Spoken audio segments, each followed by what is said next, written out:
what's up, guys? So coming to you this morning with the boxing preview for for this weekend, Saturday the 19th. This basically covers the week of what was Monday? I believe Monday was the 14th through the 20th, basically. All fights in between then. There's only two fight cards to talk about, though.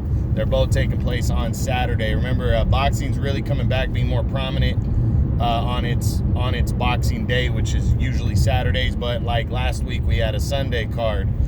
We got Friday cards coming up, and fights are still taking place in the middle of the week. But any kind of significance,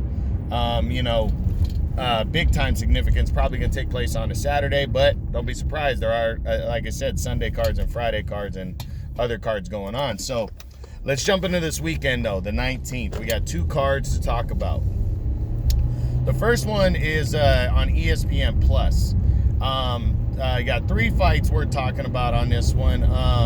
Again, ESPN Plus, $4.99. Make sure you get it, guys. You're missing out on a lot of good action on ESPN by not getting the app. There's a lot more content than just that. So let's jump into the undercard, though. You got Robocai, two-time Olympic gold medalist, Robocai Ramirez.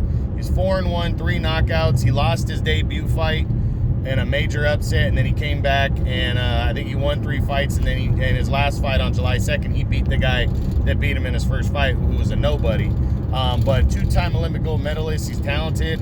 He's taken on Felix Caballero, who just lost to Shakur Stevenson back in June. Now, we know Stevenson knocked him out. We know Stevenson is a former Olympic medalist. So this guy got a lot of talent.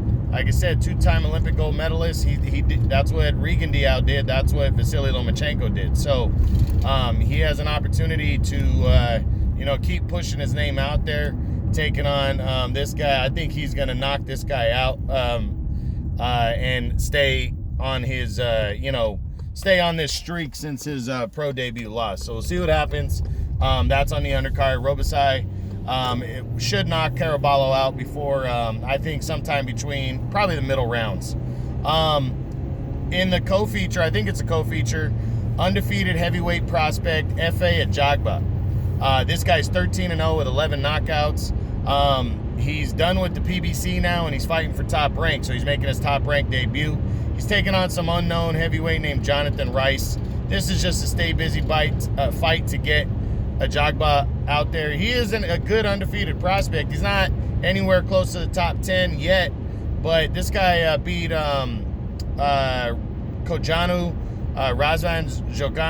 Kojanu, who's a pure stepping stone guy, but actually hasn't done bad. He performs on a decent level against most of the guys he fights, even if they're top tier fighters. So not a bad fighter. Jago gets a chance, beat him and knocked him out in his last fight. So, Jagba's got some talent. He's an undefeated prospect. He's got power. He's a big guy. So, heavyweights, they're always fun to watch. So, check this guy out because he's pretty solid. So, I got a Jago winning by a knockout. This shouldn't be a problem for him. You never want to overlook anybody, but I really don't think a Jago should struggle with this guy. I got him winning by knockout. Then on in the main event, you got former 2-division champion Jose Patraz, still trying to make a name for himself at 140 pounds. That's junior welterweight, and he's going to take on Javier Molina. Now Molina, Patraz is coming into favorite in this one, but Molina isn't a bad fighter. This guy, he's lost a couple fights in his career. I think Jamal James was one of them. Was it Jamal James? I can't remember. I think he might have lost to Jamal James, but I think he did actually. Lost to Jamal James, but he's actually coming off his career best win, I think it was a decision against Amir Imam on the Wilder versus Fury rematch card back in February. So he's rolling right now. Got a lot of confidence coming off that win. And he's going to come in here against Patraz, who's trying to, trying to make a name for himself. This guy's he tried to establish himself after the Lomachenko loss in December of 2018. He tried to reestablish himself last year At 140, he took on Jose Cepeda in September and it was a mild upset. I thought Cepeda was going to win the fight personally, and Cepeda just completely outboxed him. So now he's trying to, re-energize himself and throw himself back in the mix at 140 and take another crack at it. Molina's a good test for him. He really is. But Patraz beat former world title challenger Mikel Lespierre in his last fight. So he's got some confidence going for him. Rolling in this one, he's a good boxer. Is the weight too big for him? We're going to see. Molina, I think, is going to test him. I think it's going to be a decent fight. But I'm going with Patraz to pull off a close but unanimous decision. But it could be closer than that even. And he should push forward. But I wouldn't be surprised if Molina pulls off the upset in this one. I think it's a good fight. That's Saturday on ESPN Plus. Good action. Good fighters going on. No top tier fights, but I really think the Patraz Molina fight could be a lot better. Could be a lot better than we think it's going to be. So make sure you check that one out. Now the other card on Showtime. That's a good one. We got a triple header over there. First up, leading out the gate, exciting, undefeated welterweight Jaron Ennis. He is 25-0, 23 knockouts. He looks like the real deal. He's trying to continue to make a name for himself. He's facing veteran Juan Abreu. This is a good fight for him to take right here. Abreu, not a bad fighter. Always in there. He's kind of that stepping stone guy that you got to pass that test. But he's been in there with some good fighters. I think he lost to Jamal James. I think he's been in there. He's been in there with the Mean Machine, the guy that tested Crawford really hard last year. He lost the decision to him. He's lost to former champ Alexander Pesputin, who's undefeated. He's lost to some solid competition. He's never been knocked out, and I think Ennis really has a chance to make a statement here, and I think he's going to. I think he's going to take advantage of it. He's going to open up the Showtime card. I think he's going to get, out of there? Knockout. I'm calling for it. Jaron Ennis will stay undefeated, and he'll get his 24th knockout. The co-feature, Tuxko Nyambayar, former world title challenger from Mongolia. Good, tough fighter. Coming off the loss to Gary Russell Jr. back in February, where he challenged for the title. It was his only career loss. He was trying to jump back in the mix in a title eliminator. He's supposed to face veteran Eduardo Ramirez, but that fight got canceled.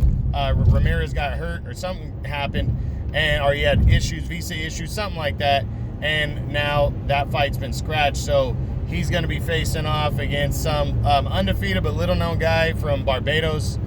His last name's Brady. He's 15-0, 5 knockouts, but I don't think Nyambayar should have a problem with him. I think he's probably going to knock him out. That's the co-feature, and he'll get himself back on track to move forward towards another world title. But in the main event, and it's the biggest fight of the weekend for sure, you got Erickson Lubin versus Terrell Gaucher, a battle at 154 pounds between two of my top 10 junior middleweights or super welterweights, whatever you want to call them, at 154. Lubin, he's my number 10 guy. Gaucher's number 9. They're very close. Two former world title challengers right here. Two guys that have been avoided. They're both with the PBC. They get a chance to get it on here in this fight. It's going to be a good one. I think it has a potential being a good matchup. Looking at both sides of it, you got Lubin coming in as the favorite. Lubin was an undefeated hot prospect. He got a mandatory title shot. I think it was in 2016 against, or 17 against Jermell Charlo. And, I picked Lubin to win that fight. I remember I thought he was going to beat him. And we never even got a chance to find out because he walked straight into a clean right hand that Charlo landed in the first round. And it knocked him out. But he was awake, but he was knocked out. He was done. And we never really got a chance to see if how good Lubin was against Charlo. So, because he got caught so early. But he's bounced back from that. He's had some nice wins. He destroyed and ended the career of veteran Ishe Smith. That was last year. Then he took on Nathaniel Gallimore, veteran guy that's beaten Jason Rosario. He took him on last year as a replacement because he was supposed to fight Gaucher last October. And he took that guy on, scored a one-sided decision win over Gallimore. So this guy's tough. He's a tough fighter. He's talented, good boxer. He's a southpaw. and this is a final eliminator. The winner gets in line for the winner, the WBC champion, and we'll go into that in a minute. But Gaucher on the other side, pretty decent boxer, pretty solid. He stepped up a few years ago against Erislandy Lara. It was probably around the same area. It might have been 16, 17 that he fought Lara for the WBA title and came up short. He dropped kind of an uneventful decision to Lara, who's a master boxer. But it's been a couple years since then. He last year in May, he took on Austin Trout, former world champ, and he should have walked away with a decision. He really got robbed. The belt was scored a draw, and it shouldn't have been. But these are two guys at a crossroads right here, trying to put themselves into a guaranteed title shot, and the winner will be guaranteed a title shot, no question. It'll be for the WBC title that's currently held by Jermell Charlo. Now, Charlo's fighting Jason Rosario to unify belts next. So the winner of this fight gets basically the number one fighter in the division if that guy holds onto the belt and fights the winner of this fight, of Gaucher and Lubin. So they put himself in position for a guaranteed title shot no matter what. Even if that guy gives up the belt, these guys step straight into a world title, because this could be deemed as an interim title fight. If the winner of Rosario and Charlo decide to not fight Lubin or Gaucher, which I think is very possible, these guys become world champion, or their next fight is a guaranteed title shot against somebody else for the vacant belt. So this is a big-time fight, for both guys. I got Lubin winning this one by a clean decision. I think he's going to beat Gaucher, but I wouldn't be surprised if Gaucher beat him either. I think it's that good of a matchup. So we'll see what happens. That's Saturday, September 19th on Showtime. You got that triple header, Gaucher and Lubin in the main event. Co-feature was, I'm drawing a blank on the co-feature right now. From Showtime, it was Nyambayar against Breedy. That's a featherweight contest at 126. And then Jaron Ennis, the exciting welterweight prospect, taking on veteran Juan Abreu at 147. ESPN Plus, you got 140-pound junior welterweights, Patraz against Molina in the main event. You got heavyweight undefeated prospect F.A. Jago taking on Jonathan Rice. And then Robesai Ramirez, former two-time Olympic gold medalist, taking on Felix Caballero on the undercard. Good fights taking place this weekend, guys. Don't miss them. That's the boxing preview for Saturday, September, 19th. All right, guys. Hope you enjoyed it. True Boxing. You've been here with the truth.